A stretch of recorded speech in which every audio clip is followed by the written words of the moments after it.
Mi prima seguía dejando a sus hijos conmigo sin preguntar, así que instalé un timbre Ring y comencé a ignorar la puerta. Me envió un mensaje: ¿por qué no contestas? Le respondí: porque no pediste permiso primero. Pensé que con eso bastaría, hasta que su hijo me llamó, asustado y solo, diciendo que su mamá nunca volvió. Para dar contexto, tengo 41 años y vivo en las afueras de Pittsburgh, Pensilvania. Soy madre soltera de 2 hijos, de 12 y 9 años. Mi vida es ocupada, pero manejable. O al menos lo era hasta que mi prima Lila decidió que yo era su niñera personal. Lila es hija de la hermana de mi madre y éramos bastante cercanas cuando crecimos. Pero mientras yo maduré, conseguí un trabajo estable y me enfoqué en criar a mis hijos. Lila pasó de una crisis a otra. Tuvo 3 hijos con su ex, un tipo más interesado en la cerveza y los videojuegos que en ser padre. Después de separarse, regresó a nuestra ciudad natal, y fue entonces cuando mi vida comenzó a complicarse mucho más. Al principio, no me molestaba ayudarla. Sabía que lo estaba pasando mal y lo entendía. Ser madre soltera es difícil. Me pedía que cuidara a los niños para que pudiera ir a entrevistas de trabajo y yo decía que sí. A veces venía a cenar y le enviaba sobras a casa. Pero con el tiempo, las emergencias comenzaron a ser más frecuentes, hasta que dejaron de ser emergencia. Todo empezó de forma inocente. Me enviaba un mensaje temprano en la mañana: oye, tengo una cita médica.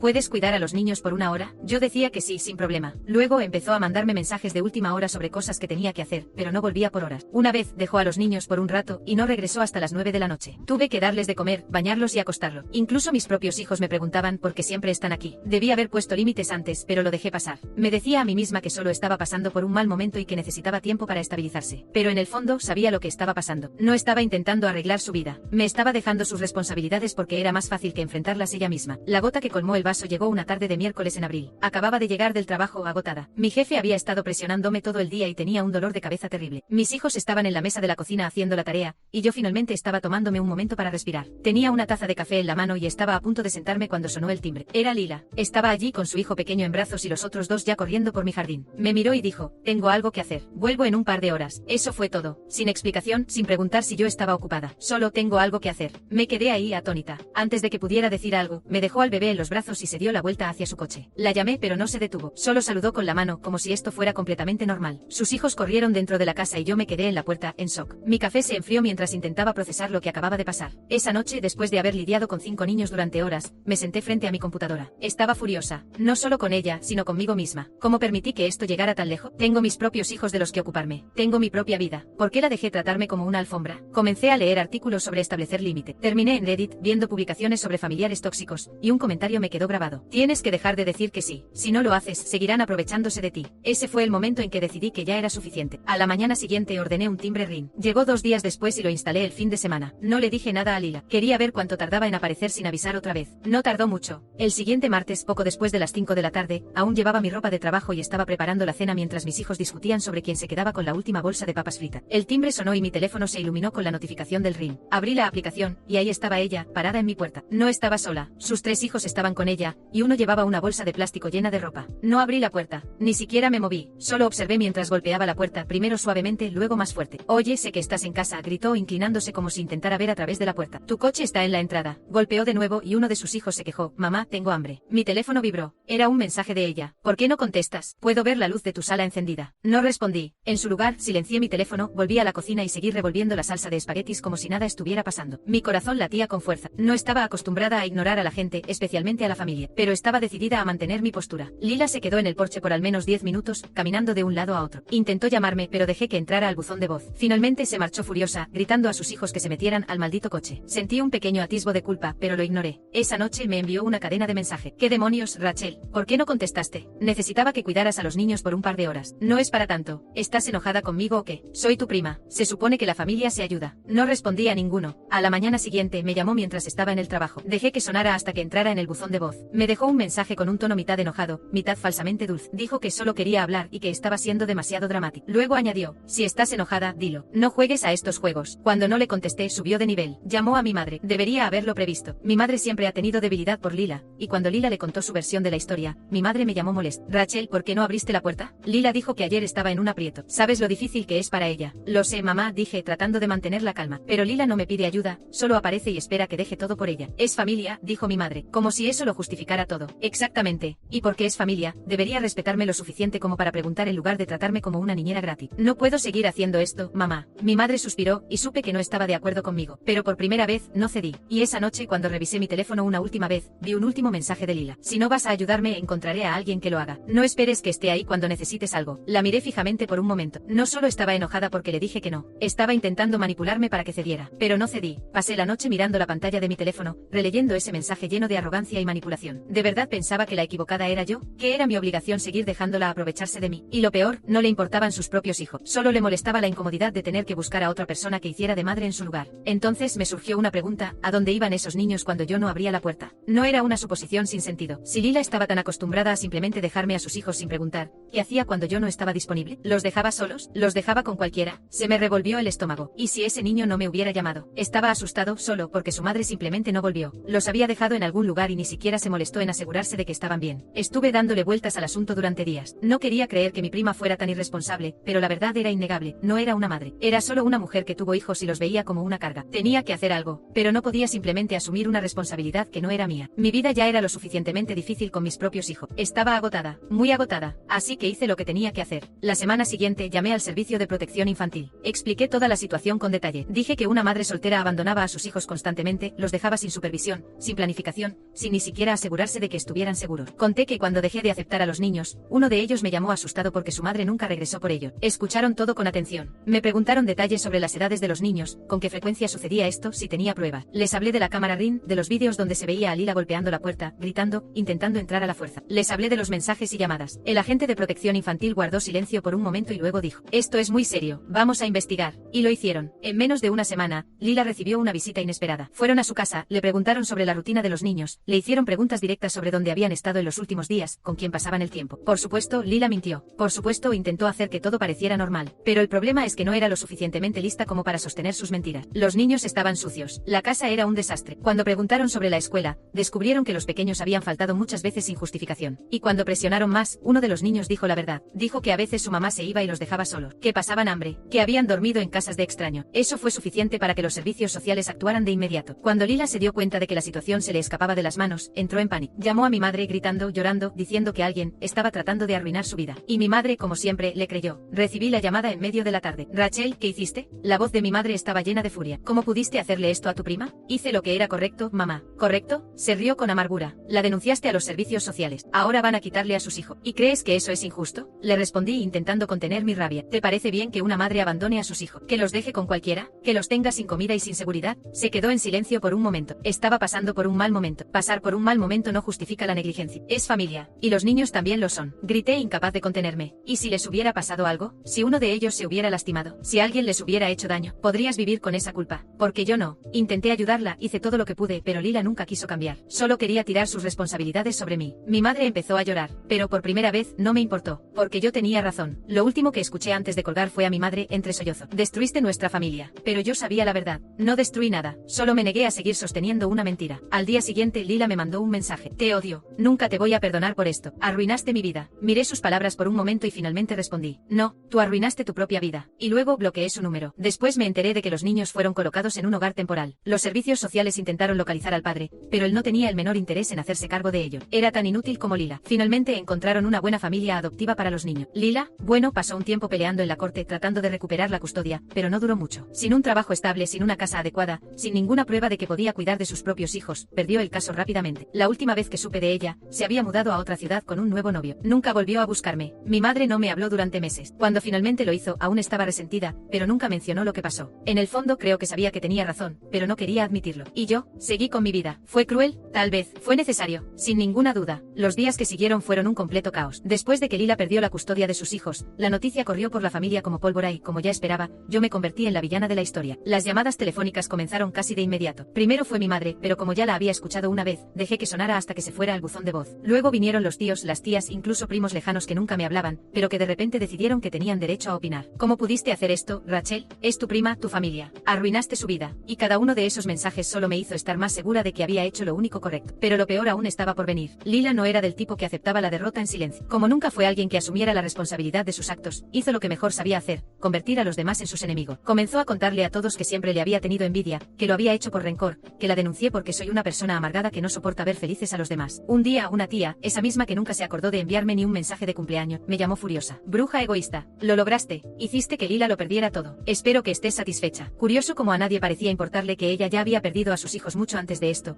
que esos niños habían sido descuidados por años, y que lo único que hice fue dejar de hacer la vista gorda. Nadie quería enfrentar la realidad, porque admitir la verdad significaba reconocer que no fui yo quien falló a Lila, sino su propia familia. Y entonces comenzaron las amenazas. Al principio eran solo indirectas, comentarios pasivo-agresivos en redes sociales, mensajes anónimos llenos de odio. Pero luego las cosas se salieron de control. Una mañana salí para ir a trabajar y encontré mis botes de basura volteados, con bolsas rotas y desperdicios esparcidos por todo el jardín. Días después, alguien lanzó huevos contra mi puerta. Sabía exactamente quién estaba detrás de eso. Lila puede ser irresponsable y perezosa, pero cuando se trata de manipular a la gente, es un genio. Debió de hacerse la víctima, llorar y gritar para quien quisiera escuchar que su prima malvada le arruinó la vida, que ahora estaba sola, sin nada, que era una pobre madre injustamente castigada. Y entonces vinieron los familiares dispuestos a vengarla. Un día, estaba en el supermercado y vi a un grupo de parientes al otro lado del pasillo. Tan pronto como me vieron, las miradas de desprecio fueron inmediatas. Una de ellas, una prima a la que apenas conocía, sacó el teléfono y seguramente le envió un mensaje a Lila, porque minutos después, mi celular vibró. Era un mensaje de ella. Espero que estés satisfecha. Pero recuerda, algún día, tú también necesitarás ayuda. Y cuando llegue ese día, nadie estará allí para ti. Podía sentir el veneno en cada una de sus palabras. Pero ¿sabes qué fue lo más impactante? No sentí nada, porque en ese momento me di cuenta de que nunca tuve a nadie. Cuando yo necesitaba ayuda, nadie estuvo ahí para mí. Cuando estaba criando a mis hijos sola, tratando de equilibrar el trabajo y la maternidad, nadie apareció en mi puerta para ofrecer ayuda. Pero cuando Lila, la parásita de siempre, tuvo que enfrentar las consecuencias de sus propios actos, de repente, todos se unieron para defenderla. Fue entonces cuando decidí cortar lazos de una vez por todas. Bloqueé a todos los que me enviaron mensajes de odio. Dejé de seguir a los familiares en redes sociales. No iba a perder un segundo más tratando de justificarme con personas que solo veían lo que querían ver. Mi madre intentó acercarse unas cuantas veces, pero las conversaciones siempre eran las mismas. Nunca dijo que yo tenía razón, nunca reconoció que Lila era un desastre que puso en peligro a sus propios hijos. Lo único que repetía era, deberías haber manejado la situación de otra manera. De otra manera, pasé años aguantando esto, años permitiendo que Lila se aprovechara, me tratara como niñera gratis, me dejara a sus hijos cuando le diera la gana. ¿Cuántas oportunidades más debía darle? ¿Cuántas veces más debía callarme? Lo más absurdo de todo esto es que si hubiera denunciado a un extraño por negligencia infantil, me habrían felicitado. Pero porque era una prima, porque era familia. De repente el crimen desaparece y se convierte en un simple error. Pues bien, yo no juego a eso. Y cuando todo finalmente se calmó, cuando los mensajes de odio cesaron y los ataques indirectos se desvanecieron, me senté sola en mi sala y dejé que todo se asentara en mi cabeza. No me arrepentía de nada. Pensé en los niños, pero también pensé en mí. Por primera vez hice algo por mí, por mi paz, por mi estabilidad. No soy la niñera de nadie, no soy la solución a los problemas de nadie. Y si tuviera que hacerlo todo de nuevo, lo haría exactamente de la misma manera.